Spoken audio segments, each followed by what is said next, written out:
Olá pessoal, sejam bem-vindos ao podcast de hoje. Hoje nós temos duas figuras ilustres, dois convidados. E a pergunta é, quem é você?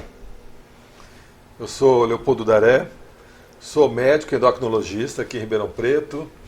Tenho na minha família mais dois irmãos, também são médicos em Ribeirão Preto, oftalmologista e reumatologista. Vim para Ribeirão fazer a faculdade, aqui eu fiz a família, casei. Tenho 3 filhos e participo aí em Ribeirão Preto atualmente também da vida política através do Partido Novo. Dei aula na UNAERP durante 3 anos, trabalhei na prefeitura durante alguns anos também como clínico geral, no pronto-socorro, depois na UBS. E organizei alguns eventos, alguns talvez vão se lembrar aí, pessoal que é do movimento espírita, chamava-se Caminhos para o Espiritismo. Foi alguns eventos muito bons durante uns 3 anos. Valeu, obrigado, Daré. Bom, eu sou Marcelo Toledo, sou advogado, sou contabilista, sou professor universitário, casado com 2 filhos, trabalhei na parte de voluntariado também, fui do Rotaract, do Rotary, da UDR Jovem, e essa questão de política também sempre vivi dentro da política. Em 89, na UDR Jovem, nós estávamos em plena campanha para o Ronaldo Caiado na eleição para presidente na época. Muito bom, muito obrigado, Marcelo. Hoje nós vamos fazer aqui, gente, um questionário, porque nós precisamos conhecer melhor nossos entrevistados que estão aqui. São 2 pré-candidatos a vereador de Ribeirão pelo Partido Novo. Então nós vamos começar com a primeira pergunta. Por que entraram na política? Primeiro podemos ouvir o Daré, depois a gente ouve o Marcelo Toledo. Beleza. Se o Marcelo quiser complementar, fica à vontade aí. Tranquilo. Eu sempre me interessei pela política, aquela coisa de chegar na roda em casa, a família vai comer, vai almoçar, vai jantar, ficar falando de política. Então, esse ambiente de conversar sobre política sempre foi muito grande em casa, mas ninguém da minha família partiu para a vida política, né? Quando chegou na minha infância, aí na década de 70, é claro que a gente estava passando pela ditadura militar e a questão da liberdade, censura, era uma discussão assim, muito grande. E pela minha própria formação moral, sempre me preocupei muito com a liberdade. Aquela questão dos 3 valores da francesa, né? Liberdade, igualdade e fraternidade, sempre me preocupou muito, principalmente a liberdade e a fraternidade. Então isso fazia uma discussão o tempo todo comigo. Quando a gente começa a entrar na década de 90, tem uma cena que me marcou muito nessa ideia de liberdade. Estava tendo uma greve dos professores do estado de São Paulo. O Mário Covas já estava doente, né, por causa do câncer de mama, fazia tratamento, estava quase sem cabelo bem raspadinho e tal. E durante a greve, ele saiu no meio dos professores. Os professores começaram a jogar coisas nele, ele pegou e falou assim: eu trabalhei, eu lutei para vocês terem direito a poderem falar. Aquilo também me marcou bastante, porque é exatamente essa ideia de você poder trabalhar para o outro ter direito a falar, ter liberdade da opinião. Falei, poxa, que legal. Quando chegou... Depois, mais tarde, eu fui ver que isso é uma filosofia de Voltaire até, né? Mas legal você ver uma pessoa exemplificando o que Voltaire propalava no iluminismo. Quando a gente chega aí no começo dos anos 2010, 2013, teve outros estudantes que resolveram fazer greve porque queriam passe livre no ônibus. E aquilo desencadeou uma série de passeatas que foi parar na briga sobre corrupção, a Lava Jato. Bem, aí entrei de cabeça nas passeatas, eu falei, poxa vida, não aguento mais, realmente precisa fazer alguma coisa, né? 2016, a Dilma sofreu o impeachment, eu falei, olha, agora está terra arrasada, não tem mais político nenhum que o pessoal confia, eu não estou confiando em ninguém, por que eu não posso ser o candidato agora? Então, em 2017, eu entrei no partido político, no Novo. Aí eu prestei atenção, falei, a política é um pouco mais complicado, eu vou entrar passo a passo. Mas então eu entrei na política por causa disso. eu tenho uma visão de que a gente é capaz de fazer no Brasil uma política que não seja baseada no toma lá da cá, não seja baseada na corrupção e que tenha a tolerância para ter fraternidade dessas pessoas e a liberdade como norte, né, que confraterniza e que acolhe todo mundo. Então o grande entusiasmo meu foi perceber que a política tradicional estava caindo. Eu falei, agora eu preciso mostrar que existe um norte, existe uma opção. Por que não eu poder apresentar essa? Tá certo, né? Marcelo. Qual é a pergunta mesmo? Porque depois de tanto que o Daré falou, me perdi. Por que você entra na política? Eu entrei na política porque eu acho que eu nasci. Porque a vida toda eu vivi política. Meu pai é funcionário público do Estado. Então eu sempre vi a questão do Paulo Maluf, as brigas, da falta do aumento que ele não dava para os funcionários, aquela fala dele, né, que os professores não ganhavam mal, eram mal casadas. Isso tudo eu fui vivendo dentro de casa, a gente foi experimentando. Também já na escola, mas eu estudei em escola pública, né, inclusive uma das escolas está muito na moda agora, que é o Guimarães Júnior, que quase foi para cívico-militar, né? Agora parece que recuou, tirou o pedido. Mas eu estudei no Santos Dumont e depois no Guimarães Júnior. E no Santos Dumont eu sempre lutei para ser o representante de sala, sempre me candidatava e tinha 2, 3 votos, o meu e de meus 2 amigos, não era mais do que isso. Quando eu mudei de escola, que eu fui para o Guimarães Júnior, eu me tornei aquele aluno diferente, que eu acabei de entrar, ninguém conhecia, me candidatei e ganhei.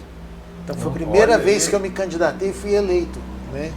Aí fui ser representante de sala, fiz bastante amizade na escola. E pela idade, era muito comum você encontrar Marcelo. Na minha idade, Marcelo era o nome mais comum que tinha. Toda a sala que eu estudava tinha pelo menos 3. E aí o que acontece? No Guimarães Júnior eu me tornei o Marcelo. Eu não era Marcelo Toledo, eu não era Marcelo Lima, eu era Marcelo. Né? Porque eu fui representante de sala e todo mundo me conhecia pela minha atitude de trabalhar, de fazer, liberar o teatro para o pessoal fazer apresentação, liberar o pátio em horário para fazer estudo diferente.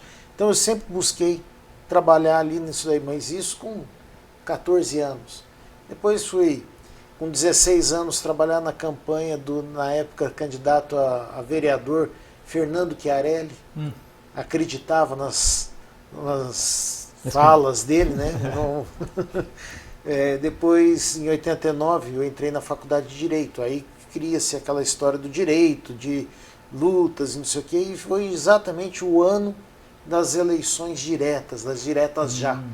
Então foi 89. E aí nós tínhamos, naquele momento, 20 candidatos a presidente. E nós fomos estudar cada um. Só que naquele momento eu era filiado ao UDR Jovem, que é a União Democrática Ruralista, que o presidente até então tinha sido o Ronaldo Caiado. Sim. E ele era pré-candidato, ou candidato lá a presidente. E eu acreditava muito nas propostas dele. Como o Daré, ele é médico também, né? Ele é ortopedista. Na época, acho que ele tinha 40 e poucos anos lá, ele já era PhD na França. E ele vinha com uma proposta de uma liberdade diferente e, ao mesmo tempo, de um lado liberal, né? Ali, mas não existia o liberalismo? Existia, mas ninguém conhecia no Brasil, era tudo muito incipiente. A gente conhecia o toma lá da cá e nada além disso. E eu gostava das propostas dele. Defendi muito, vesti camisa, fui para a rua, panfletei, colei adesivo. Depois disso entrei em campanhas de outras pessoas, como o Dr. Sobral, que foi um professor na faculdade, juiz criminal, que aposentou e foi para a política. E eu acreditava muito nele, nas propostas dele, apesar do partido dele não ser o partido que eu gostava, nunca gostei do partido que ele estava, que era o Partido dos Trabalhadores. E eu peguei, fiz a campanha e falava para ele, estou aqui pelo senhor, não pelo partido. Ele falou, olha, dentro do partido tem dois lados, o meu e do ex-prefeito aqui de Ribeirão. Então, né, eu brigo muito lá com ele. Falei, beleza, eu estou com o senhor, não com ele. Então participei de 5 campanhas dele, vivendo isso. Depois meu cunhado saiu candidato a deputado federal. Então eu sempre estive ligado com a política de alguma forma. Fui síndico, fui eleito como presidente de Rotary, então eu passei por alguns cargos já, todos eletivos. Mas política mesmo, vivenciar, essa é a minha primeira vez que eu estou dando o nome para concorrer a um pleito. Muito bom. Viu, Marcelo? Eu falei do Mário Covas, você falou do Maluf. Eu fiz um semestre de engenharia, né? Fui para a Politécnica fazer engenharia civil, aí eu larguei. Achei que precisava fazer um trabalho que ficasse relacionando com a pessoa o tempo todo, tal, fazer medicina. Achei que poderia ajudar as pessoas muito rápido, né? Engenharia estava na dúvida. Mas lá na Politécnica, os banheiros da Politécnica ainda tinham as marcas. Eu fui isso na década de 80, ainda tinha as marcas de brincadeira, viu? Tinha moçada que fazia gozação no Mário Covas e o pessoal que fazia gozação no Maluf. E os dois engenheiros. Exato, então, os dois da Politécnica, né? É verdade. É coisa em comum. Agora você falou da época estudantil, eu cheguei a participar, como é que chama no ensino fundamental? Não é centro acadêmico? Diretor acadêmico? Centro acadêmico? Bem, eu sei que teve uma eleição, eu me candidatei, porque a chapa principal era do colegial, né? Ensino médio, e eles precisavam ter alguém que fosse do ensino fundamental. Aí eles correram atrás lá, eu me candidatei, fiz parte da chapa, só que a minha chapa ganhou. Ganhou, mas aí deu um problema no meio do ano lá, o presidente que ganhou brigou com a escola toda, não sei o que me foi, caiu no meu colo. Isso. O final, e aí a diretora falou, vocês não vão fazer nada no seu ano de mandato? Falei, claro, vamos fazer. Aí fizemos um evento lá, arrecadamos dinheiro para comprar na época um tocador de cassete. Foi a minha primeira experiência. Então tinha um gostinho assim. Não adianta, está no sangue, está na nossa essência isso. Eu acho que a política, em todo mundo ela existe, mas tem algumas pessoas que ela aflora mais. E essas pessoas não conseguem ficar distante. De um jeito ou de outro você acaba se envolvendo.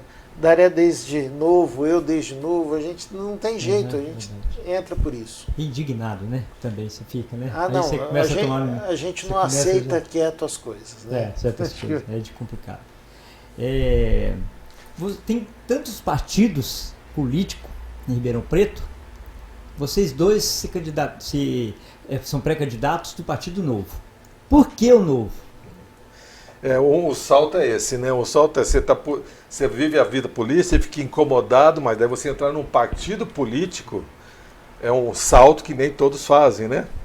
Então daí, como eu estava muito preocupado com a questão da corrupção, e a Lava Jato estava mostrando que todos os partidos estavam comprometidos, né? Certo. Na Câmara Federal estava correndo solto. Então eu falei assim, eu quero entrar, mas eu quero entrar num partido que para mim não está preso ou não tem possibilidade de aparecer na Lava Jato. Então esse foi um dos motivos de eu acabar entrando no Partido Novo.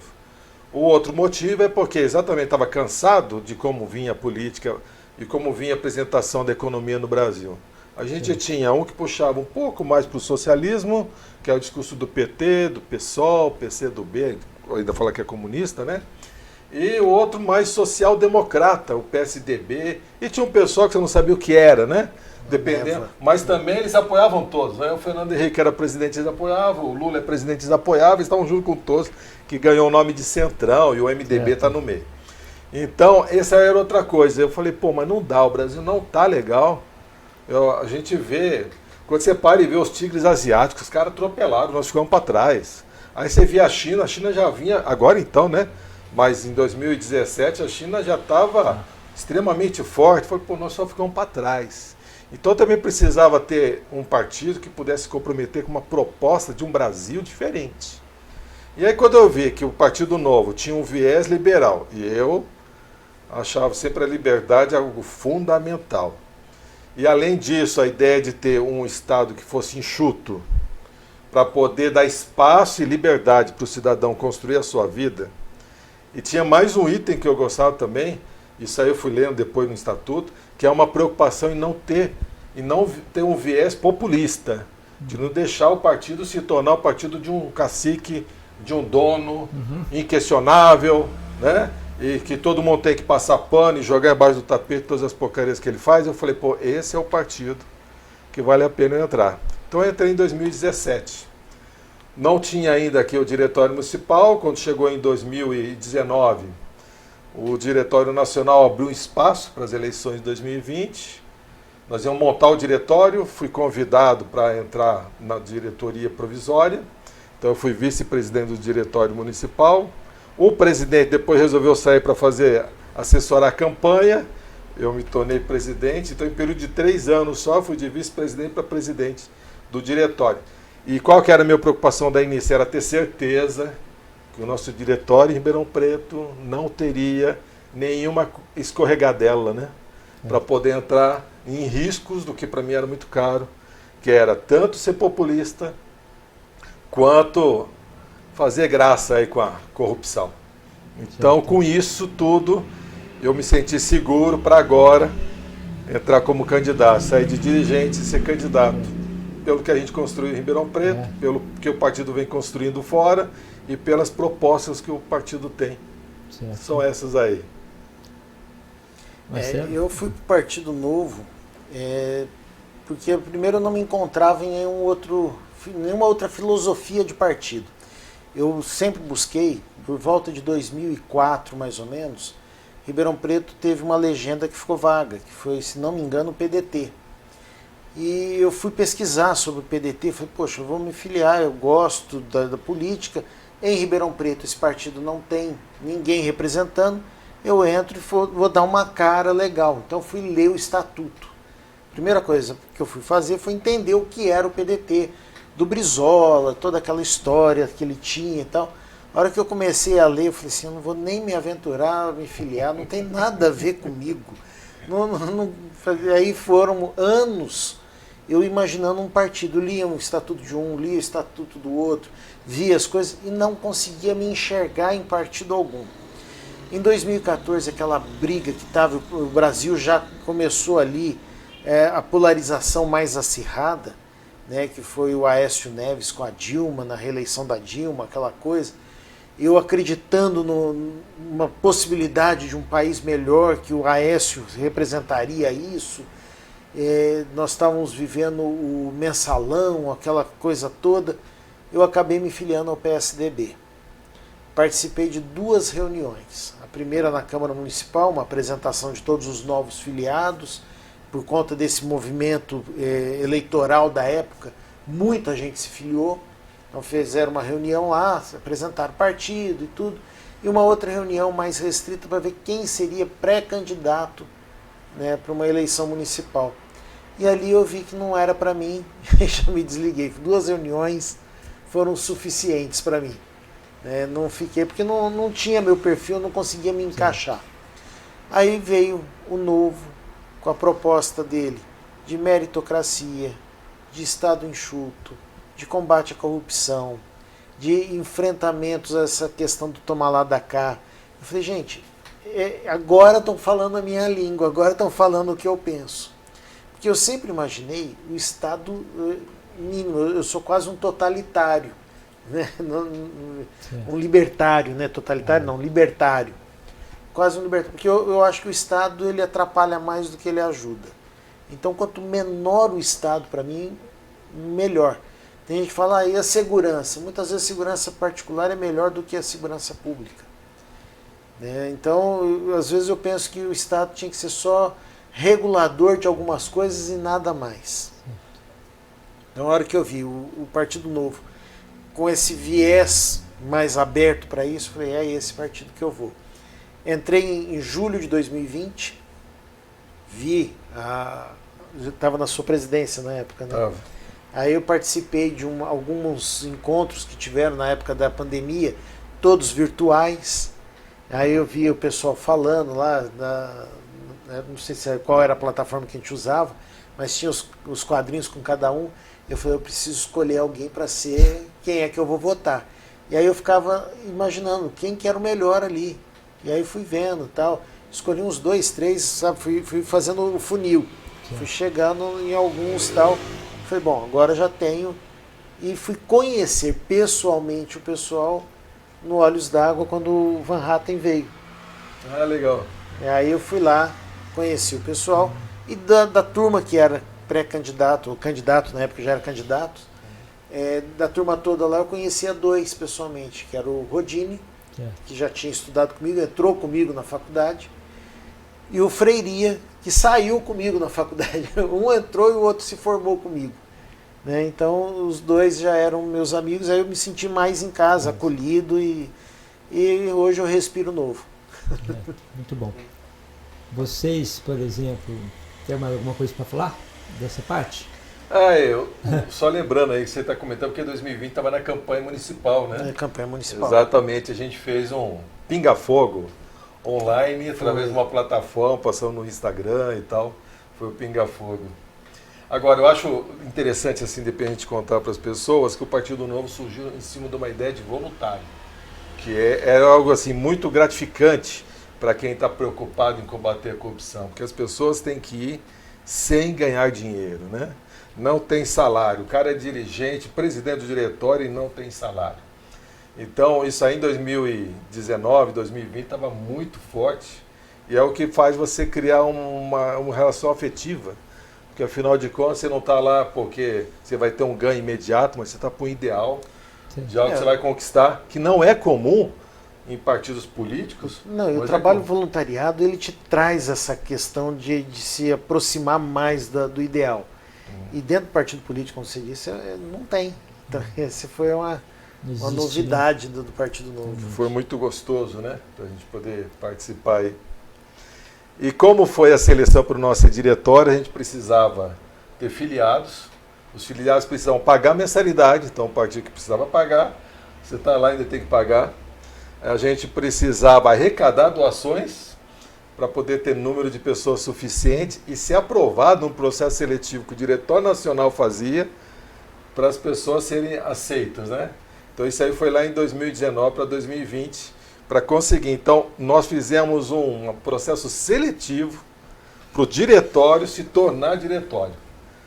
Algo extremamente diferente do que é feito. O partido político, exatamente, chega um cara, fala, eu tenho dinheiro, eu vou bancar aqui. O outro está no nível estadual e fala, legal, você banca aí para mim, depois a gente divide as tarefas e as obrigações, né? Ou então os interesses, você pega aqui, mas você vai ter que aceitar tal candidato. E no Partido Novo não, né? Se a gente não mostrasse que tinham uns critérios de classificação e da meritocracia, não era aceito. Como várias cidades acabaram sendo reprovadas. E é isso que é bacana, né? A meritocracia sendo valorizada na política. Que a política a gente vê muitas vezes que o que vale é o tomar lá da cá, é aquela história de fazer os conchavos, de preparar as coisas. E no Novo não, é uma coisa mais pura, mais a cara do povo mesmo, do brasileiro em si. Que o brasileiro gosta muito da questão voluntariada. Você vê nas igrejas, você vê em várias entidades como Rotary, Maçonaria, Lions e vários outros aí, tem essa pegada. Né? E o Novo trouxe vamos usar um termo aí que a moçada gosta, né? Trouxe essa vibe. E a gente entrou nisso. Acabou encantando mais também. Muito bom mesmo. Gente, o que vocês, talvez eles possam ter algum motivo em especial, mas talvez tem vários motivos, mas às vezes há algum em especial, o que vos preocupam, o que os preocupam na cidade de Ribeirão Preto. Porque para ter talvez vou entrar num partido porque eu preciso fazer algo para Ribeirão Preto para mudar isso ou aquilo. Então o que tem alguma coisa em especial que os preocupam ou tem várias coisas e que levou vocês a entrar também por causa disso? Deixar o Marcelo começar. Uma das coisas que eu mais quis entrar, também baseado no que moveu muita gente no Brasil, foi a Lava Jato, a briga contra a corrupção. Por eu ser contador, por eu ser advogado, por eu viver essa questão dessa briga, dessa situação toda, e eu sempre gostei de fazer a coisa justa, certa, correta. Quando eu fui primeiro tesoureiro de um Rotaract, nós montamos um Rotaract em Ribeirão, eu tinha brigas dentro da turma porque eu não aceitava pagar 1 centavo se não tivesse nota fiscal. Né? Então, quer dizer, eu sempre fui muito exigente nisso. Certo. E aí eu vi essa possibilidade de trazer isso para a vida pública e trabalhar com o quê? Com a eliminação da corrupção. E casou com o que nós vivemos aqui da Sevandija, em Ribeirão, que foi uma operação que pegou uma série de corrupções dentro da prefeitura e com alguns vereadores, a própria prefeita sofreu processos, né, e tudo mais. Então isso me incentivou a querer lutar por isso. Acho que Ribeirão Preto aí, a gente estava lá preocupado com a corrupção, Lava Jato, impeachment da Dilma, e aí vem a Sevandija, claro que dá um fogo, né? Você já está querendo, aí você fala, pô, Ribeirão também está precisando limpar esse processo todo. Já que vou entrar, por que eu não vou entrar para poder ajudar isso? Então, eu acho que até hoje a gente precisa ter muito cuidado. A liberdade a gente precisa conquistar todos os dias. E o combate à corrupção precisa ser conquistado todos os dias. Porque a tendência humana é o autoritarismo e o uso da força alheia para proveito próprio. Que no final a corrupção nada mais é do que isso, né? Você usufrui do trabalho e do esforço dos outros e põe do seu lado. Então a tendência humana é essa, a gente tem que estar sempre atento. Acho que Ribeirão Preto merece essa atenção. Uma outra coisa assim, que me chamou muita atenção, Giovanni, para poder entrar para a política, particularmente em Ribeirão Preto, eu participei durante 8 anos como colaborador numa disciplina de pós-graduação lá na Faculdade de Medicina da USP, que é sobre ensino e pedagogia para médicos, né? Era uma colaboração com a professora Marisa Barbieri. E a professora Marisa Barbieri, ela montou no Hemocentro a Casa da Ciência. A Casa da Ciência, ela aproxima alunos das escolas públicas de Ribeirão Preto com os pós-graduandos do Hemocentro e da Faculdade de Medicina de forma geral, mas principalmente no Hemocentro. São atividades que, eu não sei como é que está agora, sei que eu estou contando para você, eu participei lá em 2008, 2007, né? Mas os alunos iam alguns dias e faziam essas atividades ao longo de um semestre. E ali a gente percebia o desabrochar, entendeu? De um estímulo intelectual e de uma empolgação com o aprendizado de alguns alunos que era impressionante. Eu sempre achei que a capacidade humana de responder ao aprendizado é muito grande. Sim. A gente precisa incentivar, dar oportunidade, um pouco de perseverança, só um pouco. E ali eu vi a coisa acontecendo com alguns. E quando você tem alguns que fazem, aquilo acaba liderando outros, né? Um deles que eu vi acontecer isso lá, hoje em dia ele está fazendo pós-doutorado no exterior, acompanho ele pelo Instagram, mas eu não sei mais se é nos Estados Unidos ou na Europa que ele está. Né? Fez faculdade na USP, entrou na USP em Biologia e tal. Então aquilo também me deu uma vontade de falar assim, poxa, realmente o ensino ele tem capacidade de trazer e resgatar os seres humanos, as crianças, os adolescentes, até os adultos. Por que o nosso ensino em Ribeirão Preto não consegue? E aí depois, já dentro do Partido Novo, e aí com a preocupação de fazer projetos, você começa a lidar mais com os dados. Então, o desempenho no IDEB, desempenho na avaliação do governo estadual. E você olha e fala, poxa, mas Ribeirão Preto tem condições financeiras, riqueza, estrutura, pô, tem muitas faculdades de alto nível. E por que o nosso ensino público não consegue?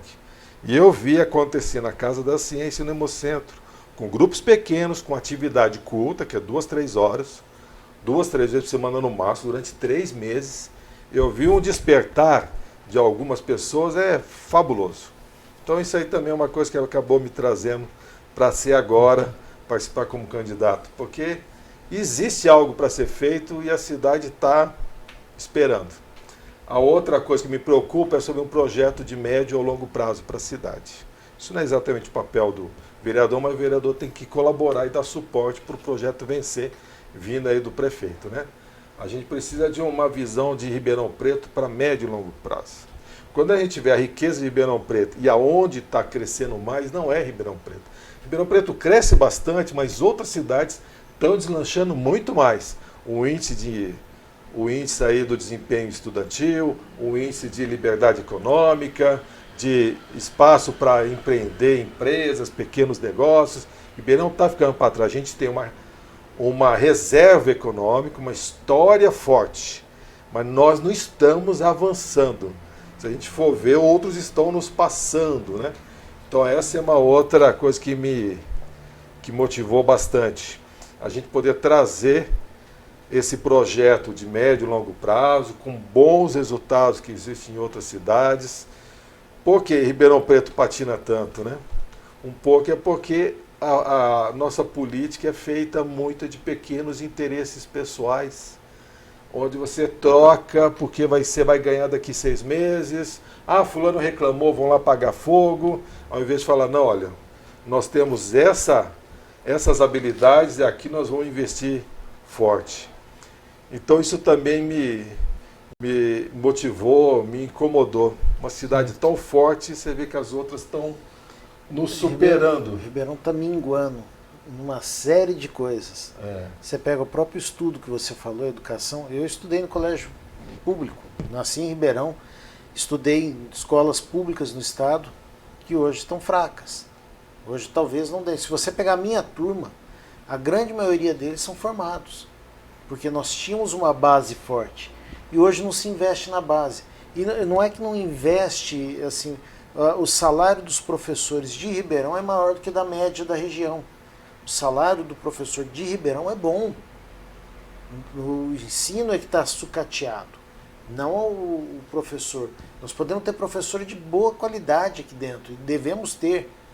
Tá? Então o que falta? Realmente incentivar mais a base para chegar no ensino superior melhor. Eu fiquei 20 anos em faculdades aqui de Ribeirão dando aula e vendo uma diminuição da cultura dos alunos, do ensino em geral. O cara no começo era melhor, no final eu não sabia escrever quase nem o próprio nome. Eu tive um aluno no direito que ele não sabia escrever. Eu estava no segundo ano do direito, dando direito civil, falei, como é que o cara vai querer continuar? Não tem condições de dar sequência. E era a exigência da sala, e depois vem de cima para baixo, dá prova com teste, que aí você elimina a questão da escrita. Isso. Múltipla escolha. Múltipla escolha. E aí você faz o quê? Você não está testando e o cara vai ser profissional amanhã do direito que tem que escrever. Nossa. Então, demais, hein? A base precisa ser melhor trabalhada. Nós temos muita universidade hoje, o EAD abriu a possibilidade para muita gente, mas esqueceram da base. Nós precisamos mudar essa base aí. Precisa mesmo, é verdade. Não sei se vocês são de Ribeirão, nasceram aqui em Ribeirão, mas até pode me falar, você é de Ribeirão mesmo, Dariel? Não, você nasceu? Eu nasci em Regente Feijó. Conhece Regente Feijó? Não, mas eu vou falar muito. Regente Feijó é uma cidade bem pequenininha. Acho que quando eu morava lá tinha uns 10 mil habitantes. Fica a 15 quilômetros de Presidente Prudente. Presidente Prudente é a principal cidade, isso é no oeste do estado de São Paulo.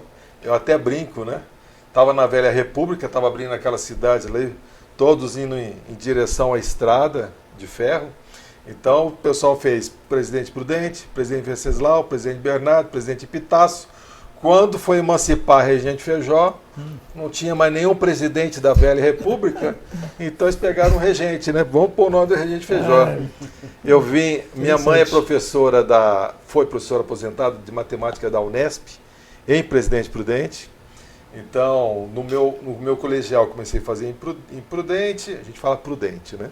Comecei a fazer em Prudente e vim para Ribeirão para fazer a faculdade. Então, eu vim para cá com 18 anos, fazer a faculdade de medicina na USP. Minha intenção era inicialmente ser médico e docente. Eu queria ser docente na faculdade da USP, então fui fazer mestrado. Aí eu me envolvi com a professora Marisa Barbieri na disciplina, lá colaborei com ela há 11 anos. Depois do mestrado, o doutorado ficou parado. Eu fazia um doutorado sobre o ensino da pós-graduação na faculdade de medicina, aquilo ficou engasgado. Então eu vim para Ribeirão para fazer a faculdade, depois eu quis ficar como professor na universidade e acabei ficando para ser ribeirão pretano, né? Então estou aqui desde 1980 e bolinha, 88. Então quer dizer que você escolheu, entre aspas, Ribeirão Preto devido aos estudos ou porque você tinha alguma pretensão assim legal em uma cidade diferente, né? Porque você constitui família aqui, né? Por que motivo? Viu, Giovanni, ó, vou dizer uma imagem que eu tinha muito da minha adolescência, né? Minha tia já estava morando aqui em Ribeirão Preto, então eu vim para cá no começo da adolescência, conheci Ribeirão Preto, a gente se encantou com a capacidade da região toda e da cidade. Certo. Maior, mais riqueza, agricultura. Quem conhecer lá Presidente Prudente vai saber, lá 30 anos atrás tinha muito pouca agricultura. Não era forte, tinha gado, era amendoim, uma coisa bem pouca. E aqui a cana e o café e a laranja, né? Então você já viu uma riqueza enorme. Quando a gente estava na recessão, então, na década de 80 para 90, poxa vida, minha mãe vinha aqui em Ribeirão Preto para fazer compra de supermercado, porque o supermercado aqui vendia muito mais barato e levava para lá. Então, essa parte da oportunidade, certo, de que Ribeirão representava em relação da onde eu morava, já era uma coisa que encantava. Tinha muito mais possibilidades em Ribeirão Preto do que lá. E uma das possibilidades é a parte educacional, que eu queria me aprofundar. Então, isso foi o que me trouxe para cá. Aí, por que eu acabei ficando aqui em Ribeirão Preto? Foi por perceber em Ribeirão Preto a oportunidade de desenvolver a minha profissão. E a gente vai fazendo relacionamentos na própria cidade, você vai tendo amigos, né? certo. Mas eu acho que a coisa mais importante de Ribeirão Preto, que me chamou a atenção, é por ter essa possibilidade, tanto profissional, quanto a pujança econômica no estado de São Paulo, como a possibilidade de estudo. Foi isso que me trouxe para ficar aqui em Ribeirão Preto. Certo. E acabei trazendo a minha esposa, que não é daqui, Também. né? Acabei convencendo ela para vir para cá, porque ela morava em Marília, depois foi para Cascavel. Não foi fácil, mas ela se encantou, né? Quantos anos já faz, Daré, que você já está aqui em Ribeirão? Que eu estou em Ribeirão, então foi 88, né? Vamos fazer as contas? 36. 36 anos aqui em Ribeirão. Já praticamente virei Ribeirão Pretano, não é? Lógico. Tô mais tempo aqui do que eu tive em Presidente Prudente e Regente Feijó. Já tenho muito mais tempo aqui do que fora. É verdade. E aí, nesse tempo em Ribeirão Preto, você vai vendo e se angustiando com as coisas boas que a cidade tem, com as dificuldades que vão surgindo, certo, né? Mas Ribeirão Preto, o que mais me impressionou foi essas coisas. Hoje em dia, Giovanni, vou dizer que tem uma outra coisa que também acaba me encantando em Ribeirão Preto, né? É a história de Ribeirão Preto. Então, quando você vê o crescimento da nossa região às custas da cafeicultura, que vai transformar o estado de São Paulo no estado mais importante do país, e que é a riqueza da cafeicultura da nossa região que vai tornar a capital São Paulo que ela é, né? Porque os ricos vão sair da nossa região e vão morar em São Paulo, e ali eles vão construir outros negócios. E agora, mais recentemente, que eu comecei a ler um pouco mais desses detalhes, que me interessou lá por causa do Henrique Dumont, né? Eu olhava para essa rua aqui e pensava, quem o Henrique Dumont tem a ver com o Santos Dumont, né? Assim que eu vim para cá. E aí, pai dele, não é? É o pai do Santos Dumont. Isso, exatamente. Um dos reis do café. O primeiro rei fora da Baixada Fluminense, né? Dizem que o primeiro rei do café foi o cafeicultor na região ali da Baixada Fluminense, que aliás onde o Henrique Dumont foi ter contato com o café por causa do tio acho que é o tio da esposa dele, só que ele é formado em engenharia e trabalhou na construção da estrada de ferro Imperial em Minas. Aí ele resolve ter o espaço dele, ele vem para cá, onde estava começando a expandir o café. E aí a empresa dele de café vai ser gigantesca, né? Que depois vai criar a cidade de Dumont. Isso, e é ele um dos responsáveis por fazer os ramais, que saíam do terminal aqui de Ribeirão Preto e iam para Dumont, né? Atrás da fazenda dele. E aí então, lendo um pouquinho dessa parte, eu percebi uma coisa muito interessante, que Ribeirão Preto, lá no século XIX, as pessoas, as lideranças de Ribeirão Preto, elas já tinham esse espírito empreendedor, inovador, né? Então, Ribeirão Preto foi, para o final do Império e começo da República, o polo de desenvolvimento, o polo de ideias empreendedoras, não só no café, né? Mas de empreender uma nova visão de economia. Eu tive contato com um livro da família, depois do Henrique Dumont, em que um dos personagens, infelizmente agora não lembro o nome dele, ele escreveu a avaliação que ele fez dos competidores mundiais.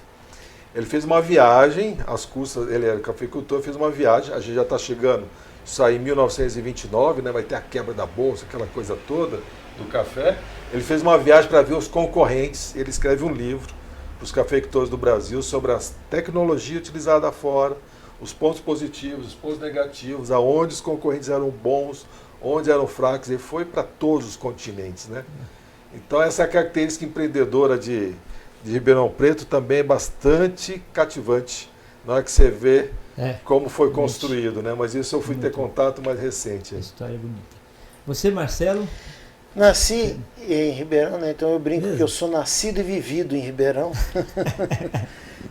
Nasci aqui em 1970, um pouquinho antes do TRI, uns meses antes. E cresci aqui em Ribeirão, minha família nasci na época no Campos Elíseos, mas em seguida mudei para Vila Tibério, depois Sumarezinho, então eu vivi muito aqui nessa região. E com 15 anos eu mudei para o Jardim América, Alto da Boa Vista, e a minha vida foi mudando um pouco. E fui sempre estudando colégio público, da primeira à oitava série. Depois eu fui para o Moura Lacerda fazer técnico em contabilidade. Meus pais nesse momento já tinham montado um escritório de contabilidade aqui em Ribeirão.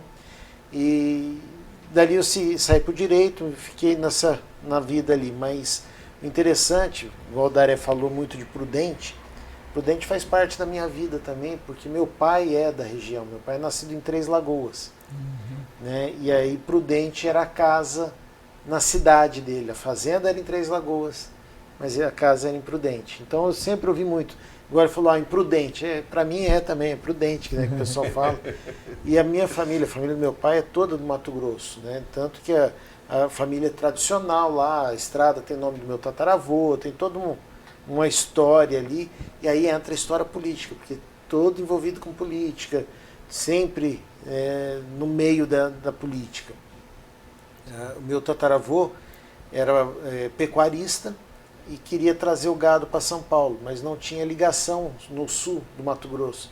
Então ele tinha que passar por Minas para chegar em São Paulo. Aí ele propôs para o governo, na época, abrir a estrada.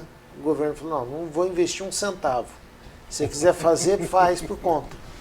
Aí ele chamou os outros pecuaristas, fizeram uma cotização, e ele juntou um pessoal e desbravou a estrada, saindo de Campo Grande até a divisa com São Paulo, ali no Rio Paraná. Caramba! Ele fez toda a estrada ali. Por conta disso, o governo cedeu para ele o direito da travessia. Então a balsa passou a ser da família, fazer a travessia de balsa. Não satisfeito, o governo ainda deu para ele um presentinho pelo que ele fez de 70 mil alqueires de terra. Né? Então, só que não chegou no meu pai, acabou antes, tá? Queimaram essas terras antes. Que pena isso aí. Meu pai conta que a última fazenda foi entregue, ele tinha 10, 12 anos. Então meu avô perdeu tudo, né? E aí meu pai vem para Santos primeiro, com 15, 16 anos, morar na casa da avó dele, em Santos. E aí o irmão dele começou a trabalhar na época no DR, que a gente conhece aí, que cuida das estradas, o irmão mais velho, e ele veio para Ribeirão, onde estava o irmão, ficaram os dois morando aqui. E aí aqui ele conhece minha mãe, forma família. Minha mãe também não é de Ribeirão, é de Pedregulho. Então eu falo que eu sou filho de estrangeiros. Meu pai costuma brincar que quem não é de São Paulo é estrangeiro, né? Então ele interessante. Tá nessa. Bom, vocês têm alguma coisa assim para falar para as pessoas que estão nos assistindo, alguma coisa em especial para a gente encerrar o podcast de hoje? Pode falar, seja à vontade. Pode olhar para a câmera aqui de frente.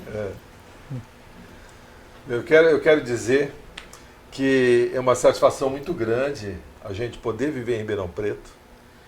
tem as oportunidades que tivemos em Ribeirão Preto e principalmente agora a gente se pôs à disposição para poder ajudar ainda mais entrando no jogo da política.